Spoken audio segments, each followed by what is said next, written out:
Les amis, j'espère que vous allez bien, que vous passez une excellente journée ou une soirée si vous regardez cette vidéo en soirée.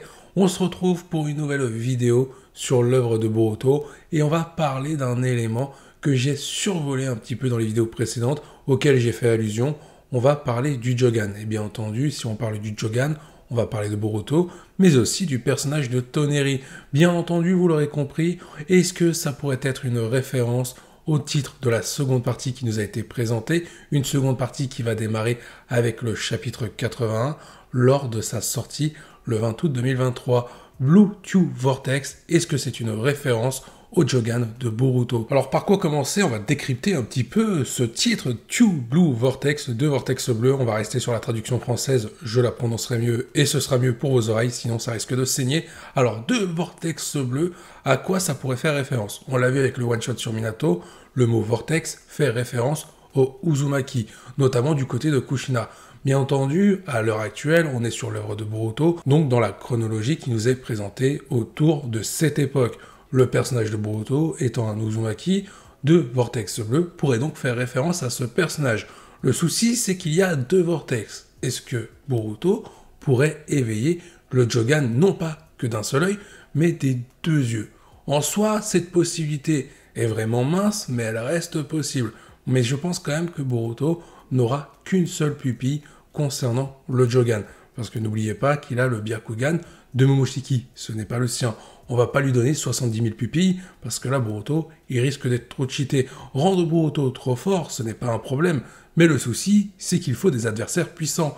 Mais il y a aussi d'autres personnages. Si Boruto et ses adversaires sont d'un autre niveau, les autres personnages ne vont pas suivre. On le voit déjà avec l'ancienne génération, avec les shinobi, ils n'arrivent pas à suivre le niveau des Otsutsuki, notamment Konamaru. On est lassé de le voir se faire défoncer, mais le niveau est bien trop fort pour lui. Alors imaginez si Boruto doit affronter des adversaires du niveau divin, Sarada et Mitsuki risquent d'être largués. Et si ce n'est pas eux, parce qu'admettons eux peuvent très bien évoluer, et les autres personnages, eux, par contre, ils seront complètement largués. Et là, le souci, c'est que le manga va rester centré uniquement sur 3-4 personnages, en prenant en compte les protagonistes et les antagonistes.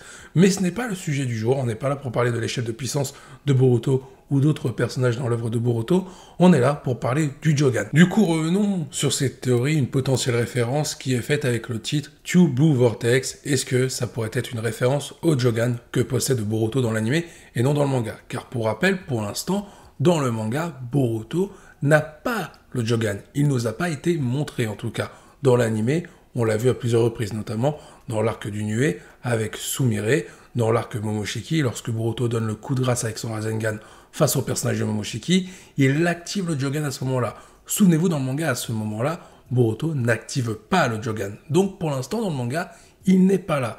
Mais on va faire comme s'il allait apparaître et on va essayer de savoir comment il pourrait apparaître. Est-ce que, du coup, le Jogan, c'est une possibilité crédible pour être une représentation de la seconde partie du manga? En soi, il y a une théorie qui est possible. J'ai vu pas mal de commentaires avec aussi des exemples. Quand on regarde bien la pupille du Jogan, on peut voir qu'il y a deux cercles. Ces deux cercles pourraient représenter le nombre 2. Donc déjà, deux vortex bleus. On a déjà le nombre suffisant.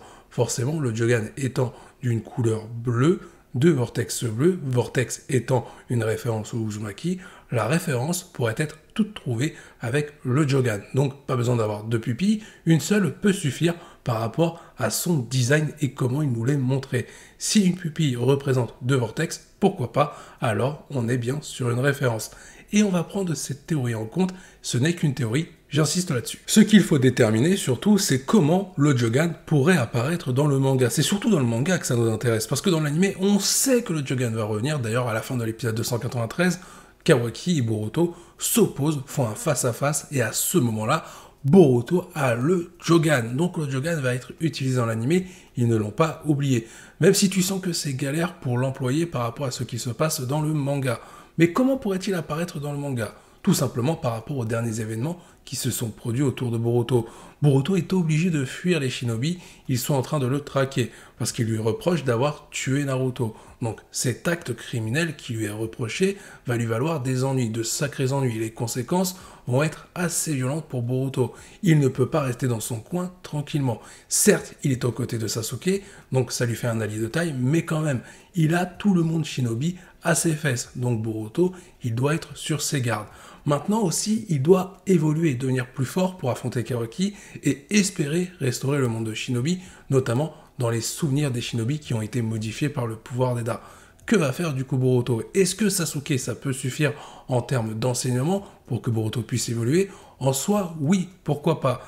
Mais quand on regarde les événements qui se sont déroulés dans l'œuvre de Naruto, et Boruto compris, dans la chronologie entre Naruto Shippuden et Boruto, on a eu le film Naruto The Last, avec comme antagoniste le personnage de Toneri qui à la fin redevient gentil. Et au début de l'animé, Toneri semble avoir une importance par rapport à la pupille que possède Boruto, le Jogan. Il dit que cette pupille est un moyen de garder la lumière parmi les ténèbres qui vont s'abattre autour de Boruto.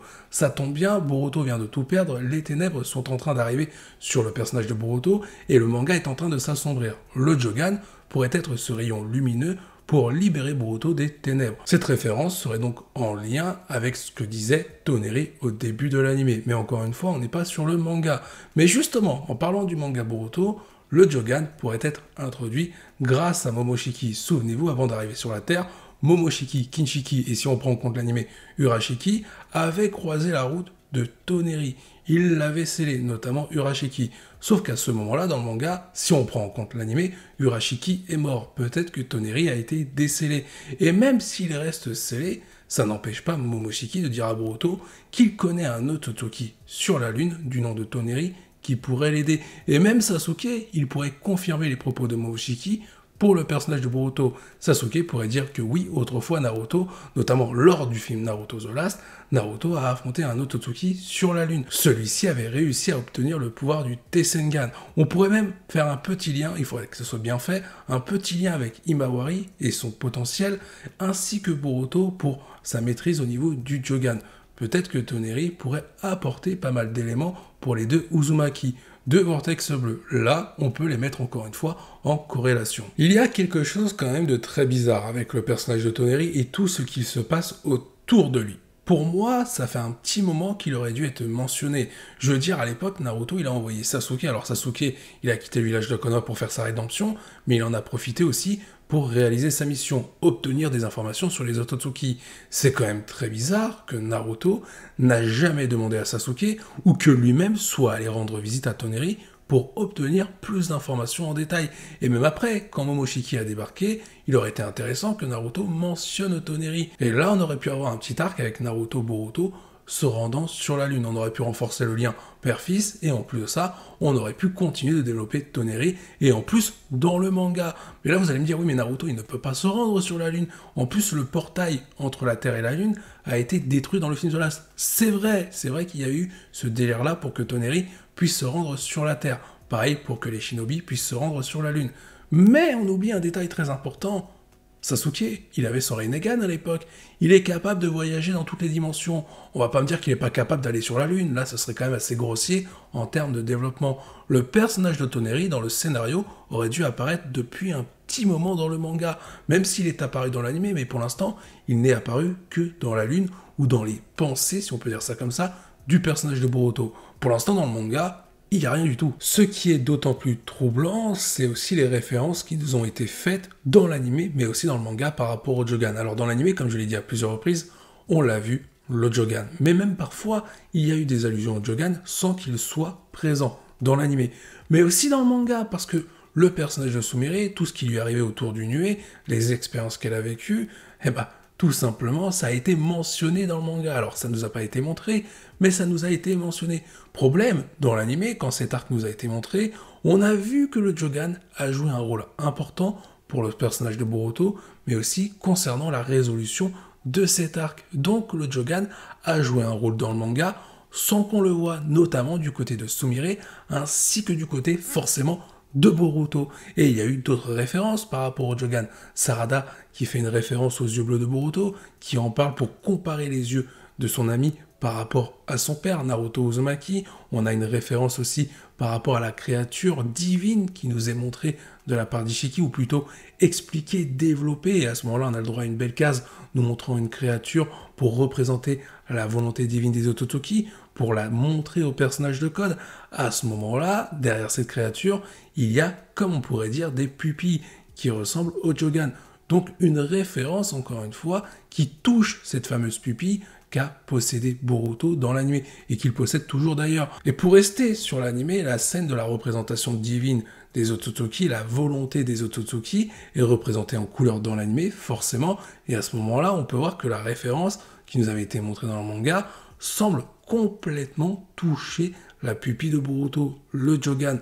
Donc, ce qui est assez troublant, c'est que pour l'instant, le manga nous a pas présenté le Jogan de Boruto, mais en plus, c'est qu'on a des références qui laissent supposer que ça va arriver. Pourtant, il y a eu pas mal d'occasions d'introduire le Jogan. Là, il y en a une belle par rapport aux conséquences du pouvoir d'Eda, le fait que Boruto doit fuir les shinobi et rester sur ses gardes, et qu'il doit évoluer pour faire face à toutes les menaces. J'ai envie de dire, au vu de la situation, c'est le moment idéal d'introduire Toneri avec l'intermédiaire de Momoshiki, parce que je ne vois pas pourquoi Momoshiki n'aiderait pas Boruto. Si Boruto crève, il clame, Momoshiki meurt également. Et on a vu à la fin de la partie 1 que Momoshiki commençait, entre guillemets, légèrement à admirer ce que représentait Boruto au niveau de ses valeurs. Donc à un moment donné, les deux vont forcément s'allier. Momoshiki doit lui donner l'indication qu'il a rencontré Toneri avant de venir sur Terre. Une information qui sera confirmée par Sasuke. Parce que Boruto pourrait très bien se méfier des propos de Momoshiki, mais Sasuke pourrait confirmer que l'Ototoki dit vrai. À ce moment-là, on pourrait avoir un voyage Momoshiki-Boruto-Sasuke sur la Lune pour rencontrer Toneri. On pourrait avoir le Jogan à ce moment-là. Après, il faudra justifier pourquoi le Jogan est apparu dans l'anime avant et non pas dans le manga, et pourquoi il apparaît ensuite dans le manga, et comment l'anime va réadapter ce passage-là. Parce qu'encore une fois, il y a un vrai Big Mac scénaristique concernant cette pupille. Faire venir le Jogan dans le manga, oui, pourquoi pas, c'est possible, mais par rapport à l'anime, quand l'anime va arriver sur ces scènes-là, il va falloir l'adapter correctement scénaristiquement. Parce que là, on peut créer une vraie incohérence pour l'anime. Pour le manga, pour ceux qui ne suivent uniquement que la version papier du manga Boruto, ça va pas poser problème. Mais pour ceux qui suivent l'anime, ils vont se dire, mais attends, il y a un problème, pourquoi le Jogan est introduit de nouveau alors qu'on l'a déjà eu dans l'anime? Vous voyez ce que je veux dire? Attention à l'incohérence qui peut faire mal par rapport à ce que pourrait montrer le manga et lorsque l'anime va repasser dessus. De toute façon, il va falloir qu'on se rende à l'évidence de quelque chose. Le Jogan aura un rôle à jouer. Pour la partie animée, ça c'est sûr. On l'a vu et je l'ai stipulé tout à l'heure, on a revu le Jogan de Boruto dans l'épisode 293. Donc ça veut dire qu'il va falloir continuer le développement de ce dojutsu, montrer comment Boruto va le maîtriser. On va certainement revoir Toneri. Pour la partie manga, si le Jogan n'apparaît pas, ce serait assez bizarre, mais on pourrait suivre un scénario légèrement différent sans le développement du Jogan. Maintenant, ne vous inquiétez pas, on aura beaucoup plus de choses sur cette pupille avec l'anime, quoi qu'il arrive. Après, pour être honnête avec vous, pour ceux qui me suivent sur la chaîne, je vous le dis clairement, moi je n'y crois quasiment plus pour le Jogan, pour son apparition dans le manga. Mais j'ai un petit espoir, déjà par rapport aux événements que j'ai évoqués tout à l'heure, mais aussi par rapport au personnage de Sumire. T'es obligé d'expliquer ce qui s'est passé avec le Nue dans le manga à un moment donné, s'il n'y a pas eu le Jogan. Le Jogan, comme je l'ai dit, a été important durant cet arc dans l'anime. Alors comment se fait-il qu'on en soit là avec le personnage de Sumire dans le manga s'il s'est passé les mêmes choses que dans l'anime? Le Jogan a joué un rôle à un moment donné, ou alors il y a eu une alternative qui nous a pas été montrée dans le manga. Ça aussi c'est un point plutôt troublant. Beaucoup de mystères entourent le Jogan, beaucoup de suppositions qui amènent des théories. Quel va être l'avenir de cette pupille, à la fois dans l'anime mais surtout dans le manga? Est-ce qu'on peut espérer la voir à un moment donné avec le personnage de Boruto? Je vous invite à donner votre avis en commentaire par rapport à ça. Sur ce, il est temps de se quitter là. J'espère que cette vidéo vous a plu. Je vous dis à la prochaine, portez-vous bien et n'oubliez pas que la volonté de KT soit avec vous.